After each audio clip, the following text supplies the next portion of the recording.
Students, welcome to my channel. आज हम बात करेंगे डीओवी फॉर्म की। इसको किस तरह से फिल करना है और कौन से डॉक्यूमेंट्स इसके लिए रिक्वायर्ड है। इसके अलावा ये कब अप्लाई करना है और इसके लिए कौन कौन से जो हैं वो एजुकेशनल डॉक्यूमेंट्स आपको चाहिए होंगे, वो सब इसमें डिस्कस करूँगी। प्लस इसके अंदर आपने इंश्योरेंस के बारे में आपको बताऊँगी कि कौन कौन सी कंपनीज जो हैं वो एमएससी से एफिलिएटेड हैं और आप किन से जो है वो अपनी इंश्योरेंस करवा सकते हैं। इसके अलावा मैं आपको लीगलाइजेशन डॉक्यूमेंट्स के बारे में भी बताऊंगी कि आपने वो किस तरह से करवाने हैं और किस तरह से करवाने हैं और क्या उसका प्रोसेस है, वो भी मैं आपके साथ डिस्कस करूंगी। तो सबसे पहले जो है वो चलते हैं इसकी चेकलिस्ट के बारे में, वो मैं आपसे डिस्कस कर लूँ क्योंकि बहुत से स्टूडेंट्स की क्यूरी है कि हमें ये चेकलिस्ट समझ नहीं आ रही। तो मैं आपको इस चेकलिस्ट के बारे में बता देती हूँ कि इसके अंदर क्या कुछ रिक्वायर्ड है और क्या आपने करना है। सबसे पहले तो ये चेकलिस्ट में आपको 3 जो है वो नंबरिंग्स में बताया गया है, ठीक है, डॉक्यूमेंट्स बताए गए हैं। तो सबसे पहले जो फर्स्ट को डिस्कस करते हैं। यहाँ पर आपको चाहिए होंगी ओरिजिनल डॉक्यूमेंट्स, ठीक है। आपने ओरिजिनल डॉक्यूमेंट्स का आपने सेट बनाना है और इसमें आपने जो है वो ऐड करना है अपना एडमिशन लेटर। अगर आपके पास एडमिशन लेटर नहीं है तो आप उस समरी को ऐड कर सकते हैं, ठीक है। उसके बाद आपको चाहिए होगा डोमिसाइल, उसकी 3 कॉपीज़ आपने जो है वो अटेस्टेड करवानी है, नोटराइज करवानी है। इसके अलावा आपको पासपोर्ट चाहिए होगा, उसकी भी आपने 3 कॉपीज़ लेनी है और नोटराइज करवानी है, ठीक है। उसके बाद आपने इसको इस सीक्वेंस में रखना है। सबसे पहले जो आपकी लास्ट डिग्री होगी आप वो रखेंगे और उसके बाद फिर आपने उसके बाद जो आपकी एजुकेशन होगी इस सीक्वेंस में आपने उनको रखना है, जैसे फर्स्ट नंबर पर आपको बताया गया है। अब सेकंड पर आ जाते हैं। सेकंड पर आपने जो है वो जो आपकी ओरिजिनल डॉक्यूमेंट्स की कॉपीज़ होंगी उनकी सीक्वेंस आपने इसी तरह से रखनी है जिस तरह से आपने ओरिजिनल डॉक्यूमेंट्स की रखी है। इसी तरह आपने इनके साथ भी उसी तरह सेट बनाना है। और थर्ड पे अगर आते हैं तो थर्ड पर भी आपने ओरिजिनल डॉक्यूमेंट्स की जो कॉपीज़ होंगी उन्हें भी आपने उसी सीक्वेंस में रखना है जिस तरह से आपने सेकंड नंबर वाले सेट को रखा है, यानी कि तीनों की आपने सीक्वेंस एक जैसी रखनी है। इस तरह से आपकी होगी ये चेकलिस्ट कंप्लीट। इसमें आपने जो डोमिसाइल की कॉपीज़ आपने 3 जो है ना वो अटेस्टेड करवाई होंगी, सब सेट के साथ एक एक कॉपी आपने अटैच करनी है। इस तरह से आपका ये टॉप का सेट जो है वो कंप्लीट हो जाएगा। अब डॉव का मतलब ये होता है कि आपकी जो एजुकेशन है जो आपने पाकिस्तान में आपने यहाँ से की है, इंडिया से की है, किसी भी कंट्री से की है, तो क्या वो इटली के इक्विवेलेंस है, वहाँ पर आप पढ़ सकते हैं। ये उसके लिए डॉक्यूमेंट्स वेरीफाई होकर आता है जो कि आपको मिलता है कि ये एलिजिबल है वहाँ पर करने के लिए। तो चलते हैं इसके फॉर्म को फिल करते हैं। किस तरह से फिल करना है वो भी मैं आपको बताती हूँ।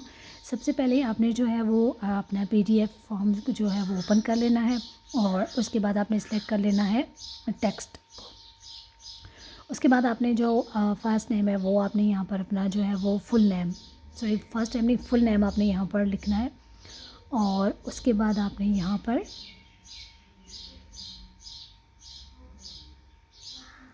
लिखने के बाद आपने जो है इसको नीचे आ जाना है और यहाँ पर आपने जो है वो प्लेस ऑफ बर्थ आप जिस भी कंट्री से हैं और जिस सिटी से हैं वो आप यहाँ पर लिखेंगे। फॉर एग्ज़ाम्पल यहाँ पर मैं लिखती हूँ सियालकोट लिख लेती हूँ, तो यहाँ पर आपने जो है वो अपने सिटी का नाम लिखना है और उसके बाद आपने अपनी कंट्री का यहाँ पर नेम शो कर देना है, ठीक है।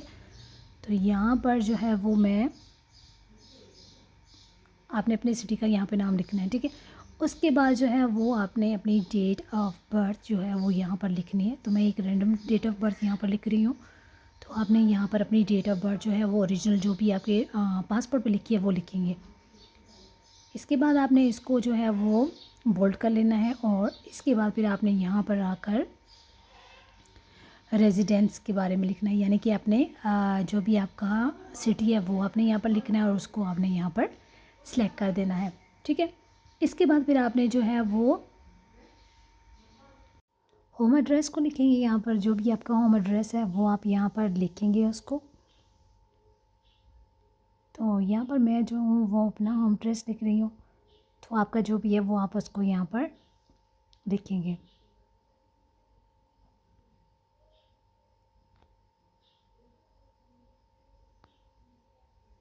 इसके बाद आपने जो है वो यहाँ पर अपना फ़ोन नंबर लिखना है विद कंट्री कोड के साथ। और उसके बाद जो है यहाँ पर आप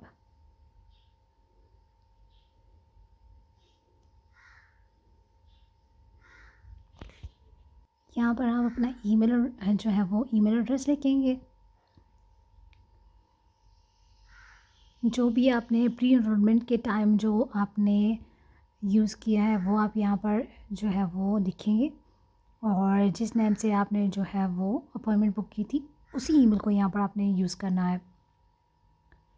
इसके बाद आपने यहाँ आकर स्क्रॉल डाउन करना है और यहाँ पर आप चेक मार्क को आप सेलेक्ट करेंगे, और इसके बाद आपने फॉरेन नेशनल जो है वो सिलेक्ट करना है यहाँ पर। इसके बाद आपने जो है वो अपना जो भी आपका पासपोर्ट नंबर होगा वो यहाँ पर आप लिखेंगे।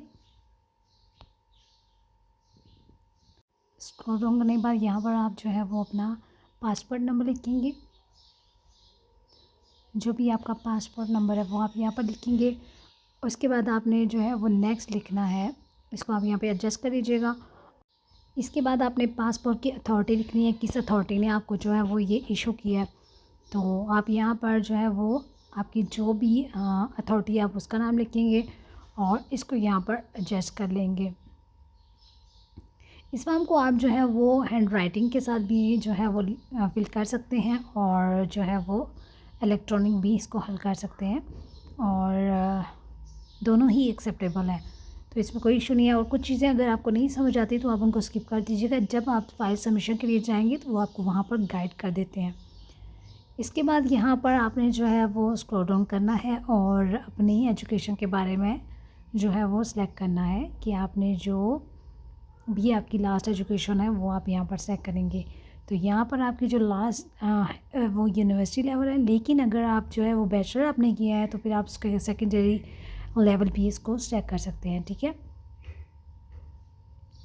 इसके बाद आपने जी स्क्रॉल डाउन करना है और उसके बाद आपने यहाँ पर सेलेक्ट करना है यूनिवर्सिटी स्टूडेंट स्टडीज़ के लिए आपने इसको सेलेक्ट करना है।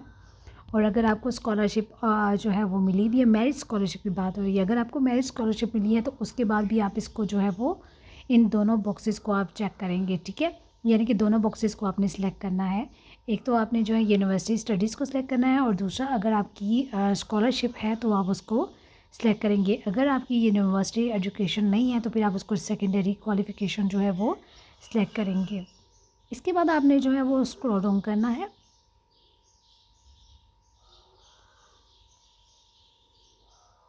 अच्छा, यहाँ पर रीजनल स्कॉलरशिप वाले बिल्कुल भी इसको चेक नहीं करेंगे, इसको टिक मार्क नहीं करना आपने, ये जस्ट मेरिट बेस्ड स्टूडेंट्स के लिए है, तो वो यहाँ पर उसको सिलेक्ट कर सकते हैं। अदरवाइज़ जो है वो आपने नहीं करना, आपने जस्ट यूनिवर्सिटी लेवल को ही यहाँ पर सिलेक्ट करना है। इसके बाद आपने करना है स्क्रॉल डाउन। यहाँ पर आपने जो है वो अपनी डिग्रीज जो जो आपके पास है वो आप यहाँ पर सिलेक्ट कर सकते हैं। अगर आपके पास मैट्रिक की है, उसके बाद आपके पास एफएससी की है, बैचलर की है और एमएससी की है, तो आप यहाँ पर साइड लिखेंगे। और यहाँ पर आपने जो है वो इशू डेट भी लिखनी है, जो कि मैंने नहीं लिखी थी इसलिए आपको यहाँ पर बता दूँ।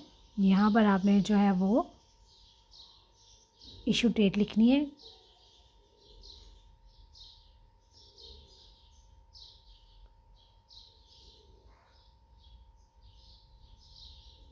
ठीक है, कि आपको कब ये जो है ना वो पासपोर्ट मिला था, यानी कि बन के आया था, तो वो यहाँ पे डेट आपने लिखनी है। इसको नीचे जो है स्क्रॉल डाउन करें आप, और यहाँ पर आपने अपनी यूनिवर्सिटी लेवल की एजुकेशन, आपकी मैट्रिक से लेके लास्ट डिग्री की जो भी एजुकेशन है यहाँ पर ऐड करेंगे। अगर तो आपकी जस्ट मैट्रिक एंड एफएससी है तो आप यहाँ पर जस्ट एसएससी प्लस एचएससी लिखेंगे।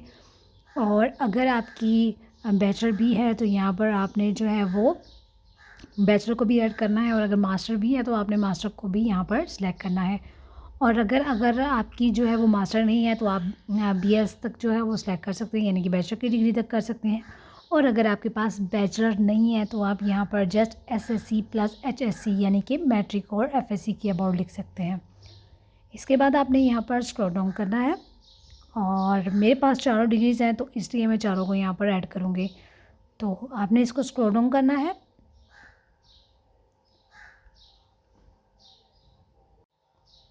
इसके बाद आपने स्क्रॉल डाउन करके जो है वो नीचे आ जाना है, और यहाँ पर आपने सेलेक्ट करना है आपकी जो किस पर्पज़ के लिए जा रहे हैं। आप स्टडी पर्पज़ के लिए जा रहे हैं तो आप स्टडी पर्पज़ को ही चेक करेंगे, यानी कि इसको सिलेक्ट करेंगे। और यहाँ पर स्टडी पर्पज़ को सिलेक्ट करने के बाद आपने स्क्रॉल डाउन करना है।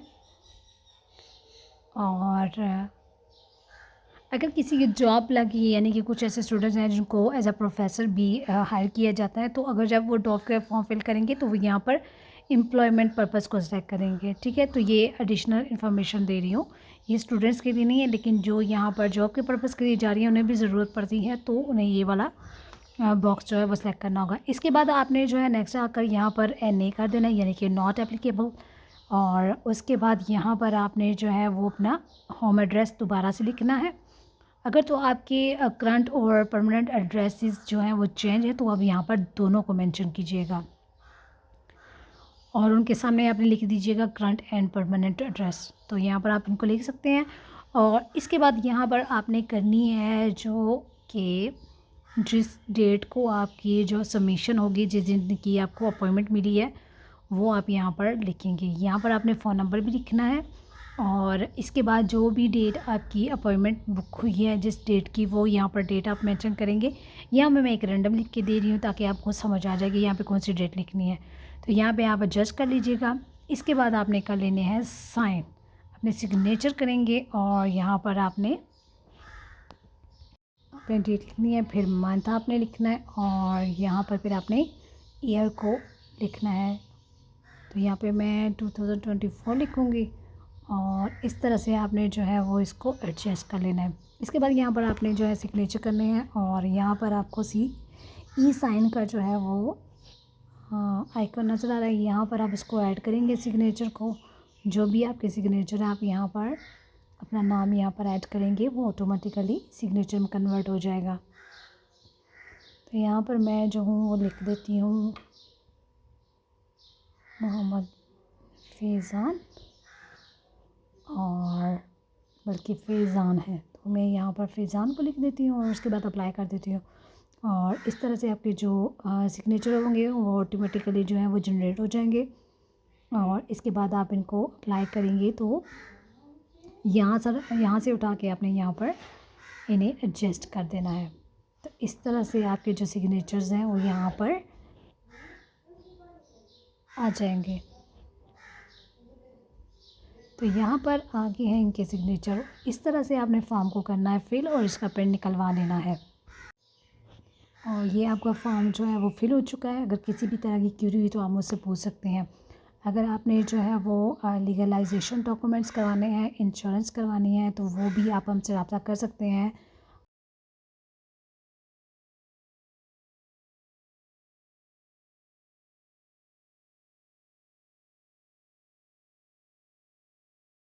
और यहाँ पर जो लिस्ट नज़र आ रही है ये सब जो है वो एफिलिएटेड है, लेकिन जो बेस्ट यहाँ पर है UBL और UIC की है।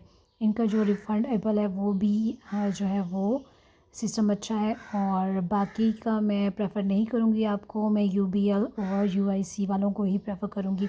आप इन दोनों में से किसी भी एक से करवा सकते हैं। और अगर आप हमसे करवाना चाहते हैं तो भी व्हाट्सएप के नंबर भी है और ग्रुप्स भी हैं, तो आप उन्हें ज्वाइन कर सकते हैं और हमसे रब्ता भी कर सकते हैं।